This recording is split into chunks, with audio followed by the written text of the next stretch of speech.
swim, both competitively and for fun, and I do theater, and I go with my brothers to baseball, and I play outside a lot. I've won some awards for reading, and I've got a lot of ribbons for swim, for competing and getting personal bests. Madelaine is a very outgoing girl. She's always been very mature for her age. Madelaine was 4.5 when she was diagnosed. It came as a real surprise to us. Something happened, it wasn't genetic, and I ended up getting diabetes. Her dad and I have always had a real hard time sleeping at night because we would get up to check her blood sugar sometimes 2 and 3 times a night. And even though we were doing that, there was still always a worry that she would go low. The fear that we've always had is that she would go to sleep and not wake up. As she got older, I think the hard part for her was not having the freedom that her friends had. That, she always had to have someone who could manage her care with her.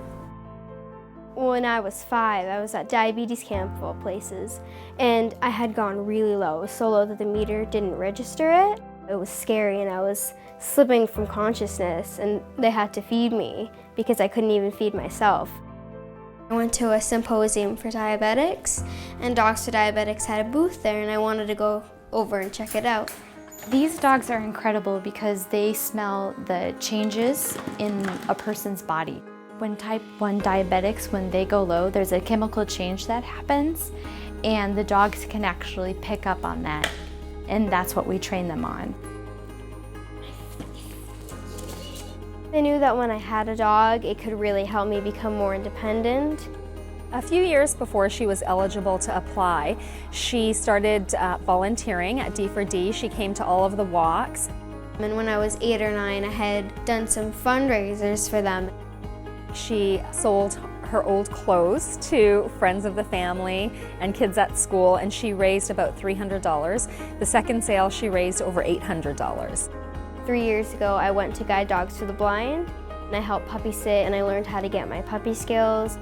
It's a really, really great community. I don't have a lot of friends that are diabetic, and I can relate to them.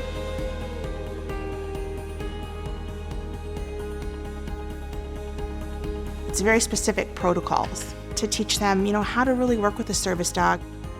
Basically train our clients to be trainers.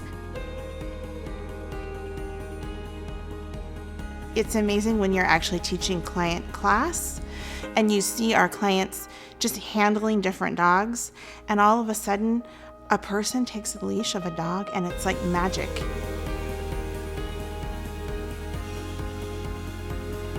I finished class. One night, it was a Monday night, and my mom asked if I wanted to go out. I wasn't quite sure why, because it was a school day. And I walked in there, and everyone yelled, "Surprise!" and I didn't know what was going on. And then I saw Rialta lying in the middle of the room with a big bow on her neck. And I just thought, oh my gosh, it's the day I know I'm getting placed. But it doesn't mean that it's set in stone. So once we do graduate, that means that we're going to be a working pair, and that she'll be mine. Our organization is built on standards. The dog has to reach a percentage rate of 80% on all of those lows for the week for 6 weeks straight to be able to meet graduation requirements. I do get a lot of lows, especially at night now, because that's when I'm chilling after swim, and that's when I go low. So Rialta's catching them all now.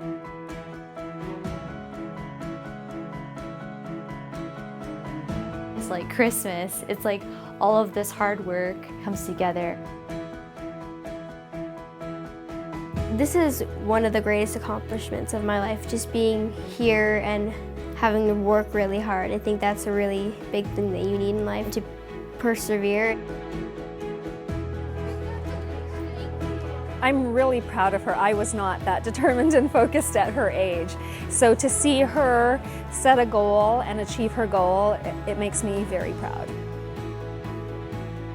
With Rialta, I can go to sleepovers and friends' houses without having to be worried that I'll have a low blood sugar and not know what to do.